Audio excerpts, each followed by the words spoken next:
ज्योति नमस्ते। दीप ज्योति परब्रह्म दीप ज्योति जनार्दन दीपाहर्तुले पापम प्राता दीपम नमस्ते। कालिका कालनाशाय दुगुणाशाय मालिका शोकनाचाय चंडिका नाम रक्षा करंतु भैरवम। ओम दिव्यराज सेव्यवाणी पावनाद्रिपंकजम बालयज्ञसूत बिंदु शेखरम कृपाकरम नारदादि योग बिंदु वंदितम दिगंबरम काशिकापुरादिनाहति काल भैरवम भजे सूर्यप्रकाश दिविरात भैरव है नमो नमः सुर पंचार्थी गंधादि पत या वो बाइक लेके जा रहे थे। बाइक में चले जाता सुरल का बाइक नहीं। अच्छा हाँ अरे हाथ जोड़ो तो रहे सुखदेव महाराज जी।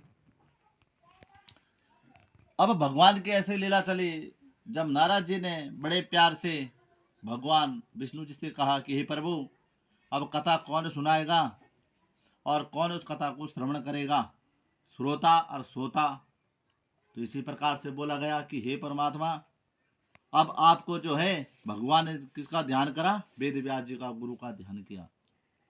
जब वेद व्यास जी का ध्यान हुआ तो वेद व्यास जी ने क्या बोला कि मैं बैठा हूं मन के अंदर, मैं बैठा हूं शरीर के अंदर, पर लेकिन मैं जन्म तब दूंगा कि जब आपकी माया मुझे नहीं घेरेगी। माया माने मोह और माया और ममता। मोह माने होते धर्मपत्नी, माया माने होते बच्चे। वही मोह बढ़ेगा, प्यार बढ़ेगा, माया होंगे, बच्चे होंगे, बच्चों के साथ जो है हम जो है घर गृहस्थी भी गिर जाएंगे, जिसके कारण हम कुछ नहीं कर पाते।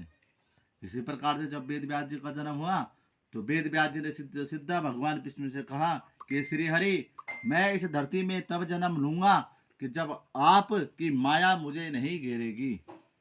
भगवान जी ने कहा ठीक है प्रभु जैसे आपकी इच्छा।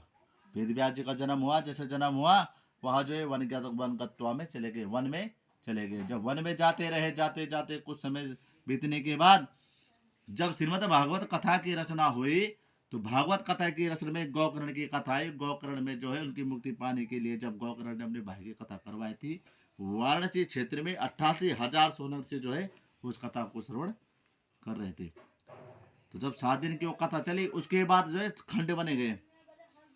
श्रीमद् भागवत कथा हुई, देवी महापुराण हुआ, शिव महापुराण हुआ, उसके बाद जो है सत्यनारायण व्रत कथा आया।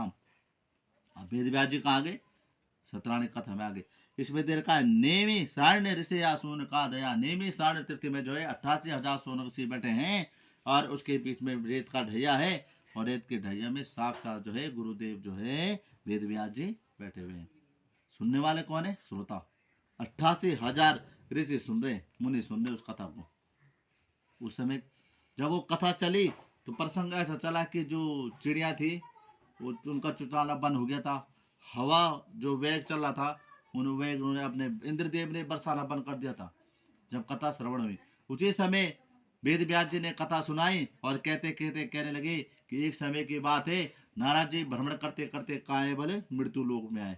मृत्यु लोक किसको कहते हैं, मृत्यु लोक का मतलब हम जिस पे बैठे हैं ये मृत्यु लोक है, ये धरती है जिस पे आदमी का जीवन होना और वहीं समा जाना, उसको बोला जाता है मृत्यु लोक। यानी कि किसी प्राणी या जीव जो जन्म हुआ है उसकी मृत्यु सत्य है।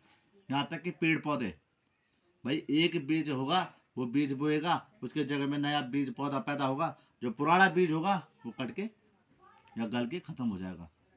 तो ये सृष्टि का नियम है, जो आया वो गया, इसी को ही मृत्यु लोक कहा गया है, पृथ्वी लोक को। जब पृथ्वी लोक में भ्रमण करते करते आए तो उन्होंने देखा अनेकों प्रकार के योनियों से उत्पन्न होकर मनुष्य नाना प्रकार के कष्टों को भोग रहा है। अनेकों प्रकार के मनुष्य आए, जाति जाति भांति के लोग हैं, पर लेकिन भगवान की नजर में तो सब एक समान है। तो उनके लिए ऊंच नहीं है, नीच नहीं है, जात नहीं है, पात नहीं है, कुछ नहीं है।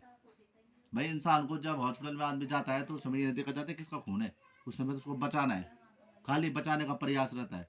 अगर उस समय जात पात देखेंगे तो एक्सपर हो जाएगा वो आदमी। तो इसीलिए तो बोला गया है कि जब इस धरती में कीड़े से लेके मनुष्य से लेके पतंग से लेके हर चीज का पतन होना, उसकी जीवित होना और वही समा जाना है, उसको मृत्यु लोक कहा गया है। जब वो मृत्यु लोक में आए नारद जी तो उन्होंने देखा कि मनुष्यों में बहुत घृणता हो रही है, बहुत पाप बढ़ रहा है, अत्याचार हो रहा है। किसी के पाँव नहीं है, किसी के हाथ नहीं है, किसी का मुंह टेढ़ा है, अनेकों प्रकार के पाप कर रहे मनुष्य। तो उनके कष्टों को देखते हुए भगवान जी को बहुत हुआ कि हे परमात्मा तुमने इस मनुष्य को बनाया तो बनाया कैसे, ज्ञात होते हुए अज्ञानता में हो। उनको ज्ञान नहीं है इसलिए वो पाप कर रहे हैं। हर ज्ञान होता तो पाप क्यों करते? भाई ज्ञानी को ज्ञानी मेरे बल करे ज्ञान की बात। अब मूर्ख को मूर्ख मिलेगा तो उसने बोला मार दो चार लात, वो समझाएगा नहीं उसको, क्योंकि वो मूर्ख है, उसने क्या समझाना है? और भैंस के आगे बीन बजाना।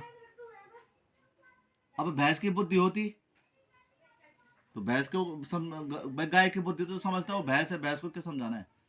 तो इसीलिए बोला गया है कि भ्रमण करते करते जब मृत्यु लोक में आए नारद जी, तो उन्होंने मनुष्य के कष्टों को देखा, तो फिर भगवान के लोक को चले गए।